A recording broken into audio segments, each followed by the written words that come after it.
बच्चे इकोसिस्टम का पार्ट 2 है टाइप्स ऑफ प्रोडक्टिविटी। ठीक है, इससे पहले हमने प्रोडक्टिविटी पढ़ा था। तो प्रोडक्टिविटी में हम लोग क्या देख रहे थे, with the passage of time how much biomass increase termed as humidity. क्या बोलेंगे उसको? प्रोडक्टिविटी बोलेंगे। मतलब टाइम के साथ साथ किसी भी प्लांट्स और एनिमल में उसका बायोमास कितना इंक्रीज हो रहा है उसको हम लोग क्या बोलते हैं? प्रोडक्टिविटी बोलते हैं। ठीक है, प्रोडक्टिविटी की दो टाइप थी, प्राइमरी प्रोडक्शन और प्राइमरी प्रोडक्टिविटी।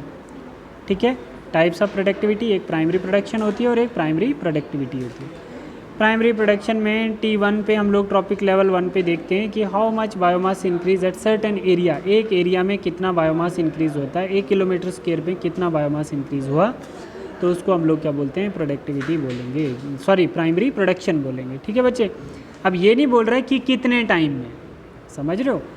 प्राइमरी प्रोडक्शन जो है एक पार्टिकुलर एरिया कंसीडर करके उसमें कितनी प्रोडक्शन हुई है, बस टाइम नहीं, 100 साल 500 साल 50 साल ये कंसीडर नहीं किया है। बट जो प्राइमरी प्रोडक्शन है उसमें क्या है, how much time to form such amount of biomass. ठीक है, प्राइमरी प्रोडक्टिविटी में टाइम को कंसीडर किया है, जैसे 200 kg 1 month increase in biomass at T1 level in unit area per unit time, 1 year at T1 level 900 kg per kilometre square per year. कहने का मतलब है कि ये बोल रहा है, देखो यहाँ पे ये एग्जांपल से हमने समझाया इसको, 900 kg per kilometre square per year का मतलब होता है, मतलब हमारे पास एक बायोमास था, उसका 100 kg वेट था, 100 kg बायोमास था हमारे पास, 1 किलोमीटर स्क्वायर में वो ग्रो करता था। 1 साल के बाद उसी 1 किलोमीटर एरिया में हमारे पास 1000 kg बायोमास की प्रोडक्शन हुई है। तो हम इसको अब क्या बोलेंगे, ये जो पहले था है ना, वो जो पहले था तो वो हमारा प्राइमरी था, अब ये क्या हो गया, ये प्राइमरी प्रोडक्टिविटी होगी जब हमने टाइम कंसिडर कर दिया। ठीक है, तो हमारी प्राइमरी प्रोडक्टिविटी जो है वो कितनी निकली, 900 kg 1 kilometre square per year. ठीक है, अब प्राइमरी प्रोडक्टिविटी दो टाइप की होती है, ग्रॉस प्राइमरी प्रोडक्टिविटी और नेट प्राइमरी प्रोडक्टिविटी। हम बोल रहे हैं ग्रॉस प्राइमरी प्रोडक्टिविटी, प्रोडक्टिविटी जितनी भी है बच्चे वो सारी सनलाइट से, अल्टीमेट सोर्स जो है एनर्जी का वो क्या है, वो सनलाइट है। अब देखो हम बोल रहे हैं कि सनलाइट से प्लांट फोटोसिंथेसिस करके अपना ग्लूकोज बना रहा है, लाइट एनर्जी को कन्वर्ट कर रहा है केमिकल एनर्जी में in the form of glucose, और ये छोटा सा प्लांट सनलाइट को यूज़ करके अपने बायोमास को इंक्रीज़ कर देगा, तो 1000 kg इसका बायोमास बन गया जैसे जैसे टाइम पास हुआ है ना।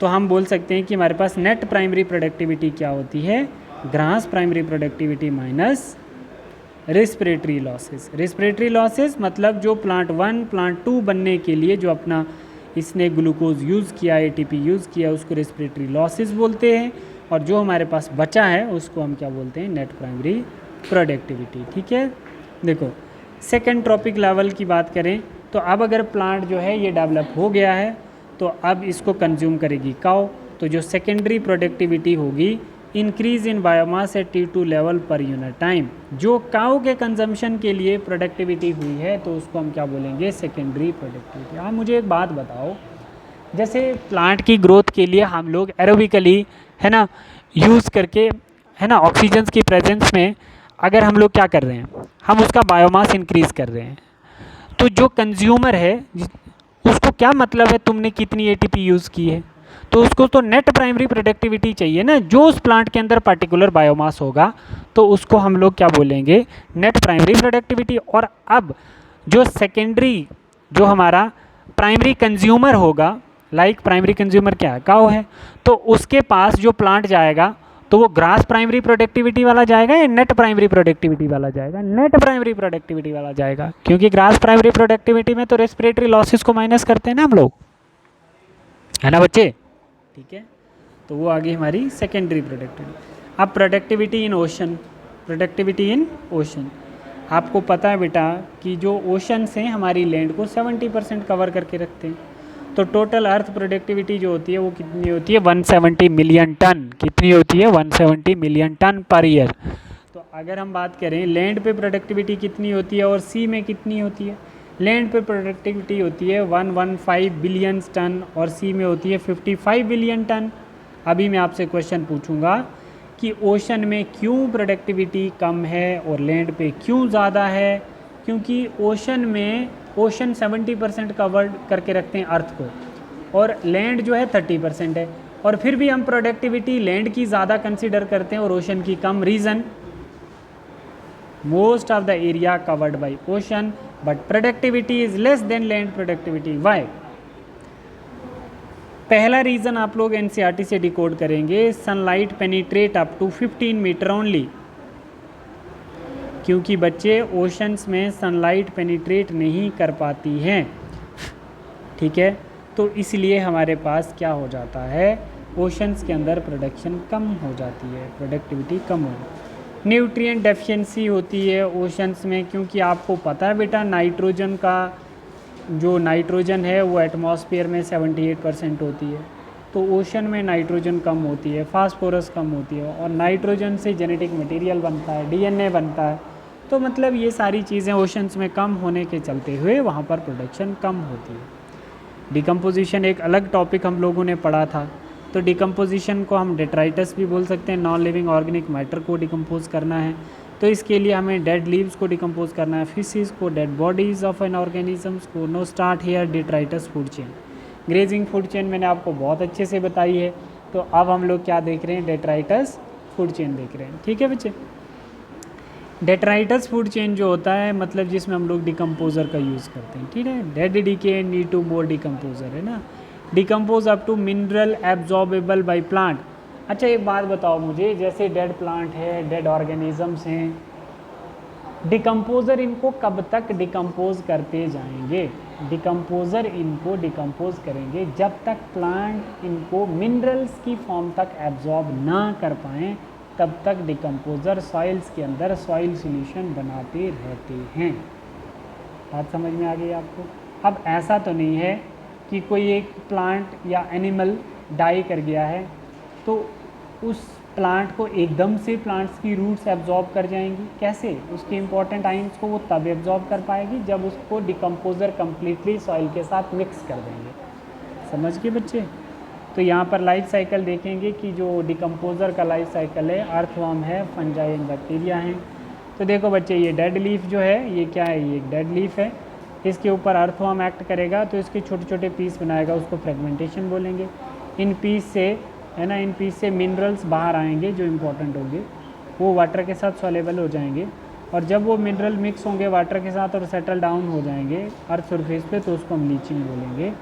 और जो मिनरल्स बाहर निकलने के बाद पीछे बचता है तो उसके ऊपर डिकम्पोज़र एक्ट करेंगे और उसको और छोटे छोटे पीसेस में बना देंगे, उसको कैटाबॉलिज्म बोलेंगे। और जब वो कैटाबॉलिज्म होने के बाद this catabolized piece convert into dark matter that is known as humus, उसको हम लोग क्या बोलेंगे, ह्यूमस। और ये ह्यूमस रिलीज़ करता है मिनरल्स, जिस प्रोसेस को हम लोग क्या बोलते हैं, मिनरलाइजेशन। क्या बोलते हैं बच्चे? मिनरलाइजेशन। ह्यूमस को डिटेल में पढ़ो। ह्यूमस क्या है? एक डार्क एमॉर्फस सॉलिड है जो रिलीज़ करता है इंपॉर्टेंट केमिकल्स को, ठीक है। अब बच्चे क्या होता है कि डिकम्पोजिशन रेट होता है, इस पे भी नीट में क्वेश्चन आया हुआ है। डिकम्पोजिशन रेट पे किसी कंडीशंस पे किसी फैक्टर में फास्ट डिकम्पोजिशन होती है और किसी में स्लो डिकम्पोजिशन होती है। देखो, speed, decomposition rate, speed, factor, some factor, कुछ फैक्टर होते हैं जो डिकम्पोजिशन को स्लो और फास्ट कर सकते हैं। देखो याद रखना, फास्ट डिकम्पोजिशन हो सकती है नाइट्रोजीनियस कंपाउंड अगर इंक्रीज होते हैं किसी लीटर में, लीटर वो जो डिज़ोल्व नहीं होता। शुगर कंटेंट इंक्रीज होना चाहिए अगर फास्ट डिकम्पोजिशन करनी है बॉडी की। तो मॉइस्चर होना चाहिए, मॉइस्चर ज़्यादा होना चाहिए अगर डिकम्पोजिशन फास्ट करनी है। टेम्परेचर ज़्यादा होना चाहिए अगर डिकम्पोजिशन फास्ट करनी है। इसकी एग्जांपल आप लोग समझ सकते हैं बच्चे। आप जो चीज़, जो जैसे आप लोग कोई खाना बनाते हो तो उस खाने को बाहर रख लो तो समर सीज़न में वो जल्दी ख़राब होगा क्योंकि टेम्परेचर हाई होता है। उसी सेम टाइम को काउंट करके आप विंटर सीज़न में रखो और उसकी डिकम्पोजिशन लेट होगी। तो मतलब टेम्परेचर हाई होना चाहिए फास्ट डिकम्पोजिशन के लिए, मॉइस्चर भी ज़्यादा होनी चाहिए, शुगर कंटेंट बॉडी में हाई होनी चाहिए, शुगर कंटेंट बॉडी में हाई होनी चाहिए, और नाइट्रोजीनियस कंपाउंड भी ज़्यादा होने चाहिए। Nitrogenous compound means DNA. Proteins, ठीक है। अच्छा, स्लो डिकम्पोजिशन के लिए काइटिन्स इंक्रीज होना चाहिए, लिग्निन ज़्यादा होना चाहिए। मिनरल्स आर ऑलवेज रिसाइकल, ठीक है। न्यूट्रिएंट्स जैसे क्या होते हैं, रिसाइकल हो जाते हैं।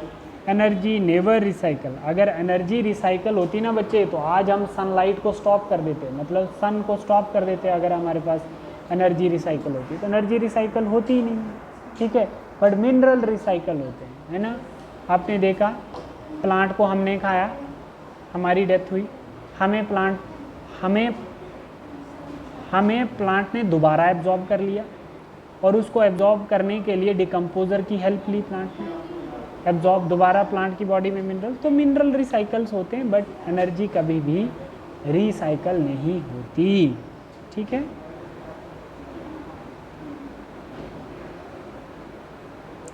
अब हमारे पास टॉपिक है ecological pyramid. Pyramid in number, pyramid of biomass and pyramid of energy, ठीक है। देखो पायरामिड ऑफ नंबर, जैसे हमारे पास क्या है पायरामिड ऑफ नंबर, देखो हमारे पास पहले तो आप लोग देखना, प्रोड्यूसर, प्राइमरी कंज्यूमर, T1 जो है प्रोड्यूसर है, T2 जो है प्राइमरी कंज्यूमर है, T3 जो है सेकेंडरी कंज्यूमर है। पायरामिड ऑफ नंबर लेते हैं, वो ऑलवेज अपराइट होता है, बाई डायरेक्शनल होता है, ठीक है। सबसे पहले हमारे पास जो T1 है वो प्राइमरी प्रोड्यूसर कहलाता है, हमने पहले ऊपर आपको बताया है, प्राइमरी प्रोड्यूसर है। प्राइमरी कंज्यूमर T2 है, प्राइमरी सेकेंडरी कंज्यूमर जो है वो हमारा T3 है और टर्शियरी कंज्यूमर T4 है, ठीक है। टॉप कार्निवोरस, यहाँ पे हमने देखा बच्चे कि जितने प्लांट्स होते हैं उससे सबसे ज़्यादा नंबर प्लांट का होता है, उससे कम डियर होते हैं, उससे कम फॉक्स होते हैं, उससे कम टाइगर होते हैं, टॉप करना। तो इसका मतलब एनर्जी का सप्लाई 10% ला यहाँ पे एप्लीकेबल होता है, यहाँ से यहाँ एनर्जी सिर्फ 10% ही ट्रांसफ़र होती है, हमने पढ़ा है। तो 10% ला जब एप्लीकेबल होता है बच्चे तो उसमें क्या हो जाता है, 10% ला एप्लीकेबल होने से लास्ट जो होते हैं उनका नंबर कम होता है क्योंकि एनर्जी सप्लाई डिक्रीज़ हो जाती है। तो इसमें जो पायरामिड होते हैं वो दो टाइप के होते हैं, अपराइट भी होते हैं और इन्वर्टेड भी होते हैं, है ना। इन्वर्टेड बच्चे एक्सेप्शनल है, वो देख लो, pyramid of number inverted exceptional, that is forest pyramid. इसके केस में देखो, जैसे हम लोग एक प्लांट ले लेते हैं बनियान ट्री, उस प्लांट के ऊपर क्या होता है, बहुत सारे इंसेक्ट होते हैं, जैसे 1000 इंसेक्ट आ जाएंगे तो इसका पायरामिड ब्रॉड हो जाएगा। फिर उसके बाद इंसेक्ट के बाद क्या आ जाएंगे, और कम बर्ड्स आ जाएंगे और फिर कम हार्ट, तो मतलब इसको इसीलिए फॉरेस्ट पायरामिड, एक प्लांट की तरह दिखता है ये, ठीक है। तो ये इन्वर्टेड बन गया, है ना। Pyramid of biomass which is by directional, ठीक है। बायोमास क्या है, बाई डायरेक्शनल है। आपको ये तो पता है बच्चे, ये क्या है, ये रियल है ना, लैंड पे अपराइट है, मतलब जितने प्लांट्स हैं डेयर उससे कम है, फॉक्स कम है, ठीक है। तो ये ट्रॉपिक लेवल पे energy transfer, that is a real, है ना।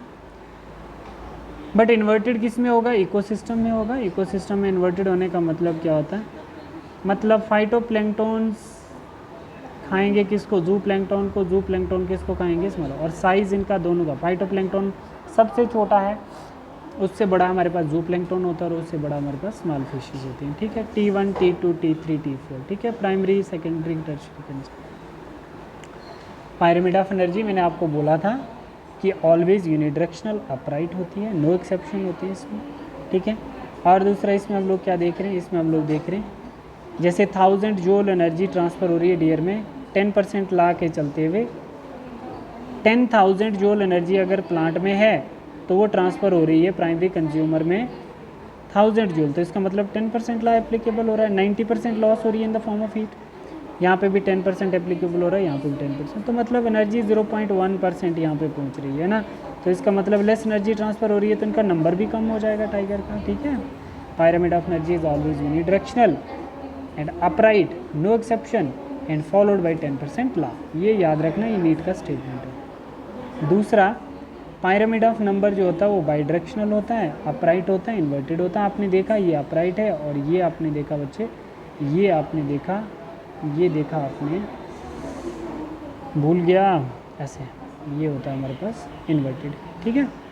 तो पायरामिड ऑफ बायोमास जो होता है वो बाई डायरेक्शनल होता है, अपराइट भी होता है और इन्वर्टेड भी होता है, ठीक है बच्चे। तो ये हमारे पास अभी तक जो कंप्लीट क्रक्स था इकोसिस्टम 2 का। तो आप अच्छे से नोट्स भी बनाएं और उसके लिखें। इकोसिस्टम का चैप्टर यहाँ पे ख़त्म हो जाता है, ठीक है। Thank you.